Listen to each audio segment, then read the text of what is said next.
এই গাছের মধ্যে থেকে কি করে একটা গাড়ি বেরিয়ে আসছে আর রাস্তার গর্ত একটা লোকের জীবনও বাঁচিয়ে দিয়েছে। হ্যাঁ, এটা কি করে? আর তোমার যদি গান শোনার সময় লোম খাড়া হয় তাহলে তুমি কোটিতে একজন। ভাই এই ভিডিও এত ইন্টারেস্টিং হবে যে তুমি ভিডিও দেখে লাইক করে চ্যানেলটাকে সাবস্ক্রাইব করেই যাবে, তো পুরো ভিডিও অবশ্যই দেখবে। নাম্বার 13, ভাই এই টেবিলটাকে দেখো, এটা এত বেশি কুল টেবিল যেটা তুমি আজ পর্যন্ত দেখোনি। এই টেবিলটা এত তাড়াতাড়ি স্কোয়ার থেকে রাউন্ড টেবিলে চেঞ্জ হয়ে যায় যেটা তুমি উপর থেকে দেখে বুঝতেই পারবে না। এটা সত্যি একটু বেশি কুল। নাম্বার 12, একটা লোক কি করেছে ভাই, এটা শুনলে তোমরাই বলবে এত বড় পাগলামো কি করে করতে পারে। এই লোকটা ফ্লোরিডার বিচে গিয়ে দুই দেশের জলকে মেলানোর জন্য ছোট একটা নালা খুঁড়তে শুরু করে।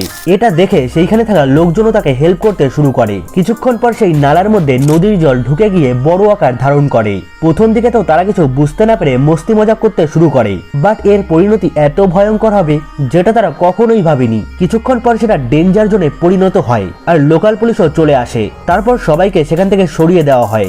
নাম্বার 11, ভাই এইটা দেখো, এখানে তুমি লাফাও, দৌড়াও কিংবা মুখ থুবড়ে পড়ে যাও কিন্তু তোমার কিছুই হবে না, কারণ এইখানে ল্যান্ড পন্সের মতো। এটা এই জন্যই হয় কারণ এইখানের ওয়াটারের উপর মাটির একটা লেয়ার তৈরি হয়ে গেছে আর এটা জলের উপরে, তাই এখানে ঘাস জমিও তৈরি হয়ে গেছে। আর এটা এত পারফেকশনের সাথে সেটেল হয়েছে যে যখনই এর উপরে ফোর্স লাগানো হয় তখন নিচেই থাকা জল উপরের দিকেও সেম ফোর্স লাগায় আর তোমার বডি ওয়েটের দ্বারা লাগানো ফোর্সকে ক্যান্সেল করে দেয়, যার জন্য একটা লিমিট অবধি এর মধ্যে ডুবতে পারো। আর ওই লিমিট ক্রস করার পর নিচেই থাকা ফোর্স তোমাকে আবার উপরের দিকেই তুলে দেবে, যেটা নরওয়ের এলভিরামে অবস্থিত, যার মজা নিতে সেখানে প্রচুর টুরিস্ট যায়।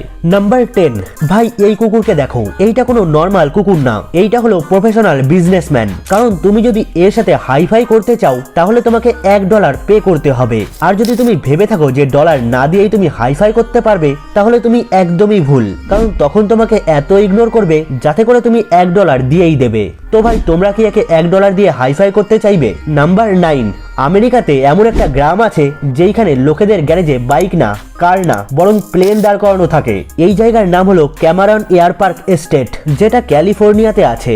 এইখানে সবার কাছে তার নিজের প্রাইভেট প্লেন আছে আর এইখানে সব ঘরগুলো রিটায়ার্ড পাইলটদের, যেটা তারা সব জায়গাতে যাওয়ার জন্য এই প্লেনকে ইউজ করে থাকে।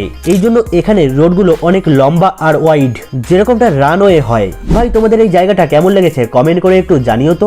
নাম্বার 8, ভাই এটা শোনার পর তোমার কিছু করতে ইচ্ছা করবে, মানে হাগ। তুমি যদি কাউকে হাগ না করো তাহলে তোমার মৃত্যু অনেক তাড়াতাড়ি হবে, মানে তাদের তুলনায় যারা ডেইলি হাগ করে। কারণ রিসার্চ করে এটা পাওয়া গেছে যে লোকেরা ডেইলি হাগ করে তারা অনেক কম অসুস্থ হয় আর অনেক বেশি হ্যাপিও থাকে। ভাই এই জন্য লাইফে হ্যাপি থাকতে হাগ করতে শুরু করো। নাম্বার 7, ভাই অ্যামাজনে অন্যদের প্রোডাক্ট বিক্রি করে তুমি মিলিনিয়ার না বিলিনিয়ারও হতে পারবে। একটা লোক ছিল যার নাম দা জিনিয়াস সিইও। ও অ্যামাজনে তার নিজের ব্র্যান্ড বানায় আর মাত্র 28 বছর বয়সে ও নিজের একটা ব্র্যান্ডও তৈরি করে দিয়েছে, যেটা সে অ্যামাজনের উপর কাজ করে বানিয়েছে, যেটাকে সে $30 মিলিয়ন সেল করে দিয়েছে। আর তার ওয়াইফকে রিটায়ার করিয়ে ইউএস ছেড়ে পোর্তুরিকোতে শিফট হয়ে গেছে। ওয়াও। নাম্বার 6, আমেরিকার একটা শহর ডেট্রয়েট এ ইলেকট্রিফাইড রোড বানানো আছে, যার উপর থেকে গাড়ি চালালে কিংবা পার্ক করলে তোমার গাড়ি চার্জ হয়ে যাবে। এই টেকনোলজিতে কপারের একটা কয়েন নিচেই লাগানো আছে, যেমনটা ফোনে থাকে ওয়্যারলেস চার্জিং এর সময়, এমনটা যেসব গাড়িতে ওয়্যারলেস সিস্টেম লাগানো আছে তারা এই রোডে তাদের গাড়ি চার্জ করিয়েও নিতে পারবে। নাইস না? নাম্বার 5, ভাই তোমার কি কোনো মিউজিক শোনার সময় লোম খাড়া হয়? হ্যাঁ, তাহলে তুমি অনেক সাবধানে শুনো, কারণ তুমি লাখে না কোটিতে এক। যে লোকেদের মিউজিক শোনার সময় লোম খাড়া হয় তাদের স্পেশাল মেডিকেল কন্ডিশন হয়, যার জন্য তারা বেশি ইমোশনালও হয়, আর সেটা যে কোনো একটা জিনিসের প্রতি হয়ে থাকে যেটা পেলে সে খুশি হবে। আর এই কন্ডিশনকে ফ্রিসম বলা হয়, যেখানে এটা হলে তোমাদের মাইন্ডের উপর কন্ট্রোল হারিয়ে যায়। তো ভাই তোমাদের এরকম হয় কিনা কমেন্ট করে জানিও তো। নাম্বার 4, ভাই এটা কি তোমরা জানো ব্রাজিলে একটা ফেমাস স্ট্যাচু বানানো হয়েছে, ওইখানে একবার যেতে গেলে লাগবে 50,000 থেকে 1 লাখ টাকা। বাট তোমার কাছে এত টাকা থাকলেও তুমি ওইখানে যেতেই পারবে না, কারণ ব্রাজিলের গভর্নমেন্ট তাদের ভিসাতে একটা রুল বানিয়েছে যেখানে যেসব টুরিস্ট ওইখানে যাবে তাদের অ্যাকাউন্টে কম করে 1.5 লাখ টাকা থাকা অবশ্যই দরকার। এরপরেই তুমি রিও ডি জেনিরোতে এই স্ট্যাচু দেখতে যেতে পারবে, যেটা খুবই ফেমাস। না হলে বাদ দাও, পরেরটা শোনো। নাম্বার 3, ভাই ইন্ডিয়াতে তো টিকটক ব্যান, বাট বাংলাদেশে এটা এখনো চলছে। এই জন্য ইউএসএ এই ভাইরাসের জন্য সেইখানে প্রত্যেকেই ফেমাস হতে হতে চায়।